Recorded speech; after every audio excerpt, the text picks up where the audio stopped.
Don't you walk away. I don't need to hear this again. I'm talking to you. I already heard it. No, not like this. Listen to me, son. I'm looking at a man who's gone blind to the mirror. Locked up inside your hospital in your white lab coat, you're safe. Safe till the last minute you step back out on the streets. What's in the mirror then? Where would I be if I stayed in Sacramento? Doctoring a handful of patients in a rundown hospital.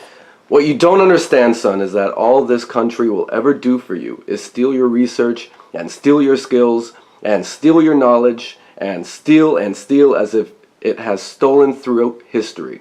The work you do for a white man won't make him treat you any different. I work where I have the tools for my research. Since I first went away to school, you told me to keep my eyes down and stay away from white folks. You telling me that got in my way as much as every bigot who's ever called me boy. They're gonna do worse if you go out walking the streets with his daughter. He's as much against this as me. Look at your uncle. They had to cut flesh off his ass to piece his face back together because a white woman said he looked at her too long. What do you think they're gonna do to you if you go out and marry that girl? You're not just marrying his daughter. You're marrying every white man in America's daughter. And that white only sign on her never came down. I know you.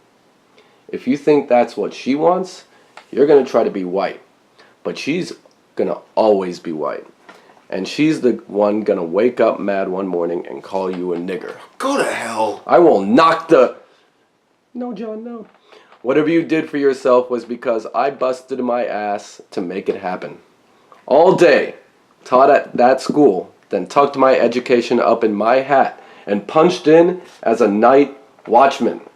That meant I had to wake up in the same dark and I laid down in so you wouldn't end up stoking a furnace or running the streets. You tell me what rights I've got and what I owed you for what you did for me.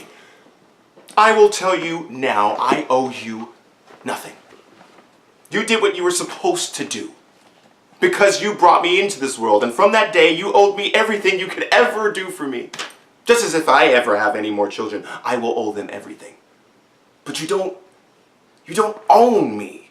You can't tell me when or where I'm out of line or try to make me live according to your rules because you don't even know who I am, or what I believe, or what I feel. And if I tried for the rest of your life, I couldn't explain it to you. Your whole generation believes that the way things were for you is the way they've got to be forever. And not until your whole generation has laid down and died will the dead weight of you be off our backs. Don't you understand? You've got to be off my back! John. Who put up the colored-only signs? We didn't. I'm not blind when I look in the mirror. My skin is black. I know exactly where I come from. But colored is what some people say to limit us. What you can't see, you still think of yourself as a colored man, and I think of myself as a man.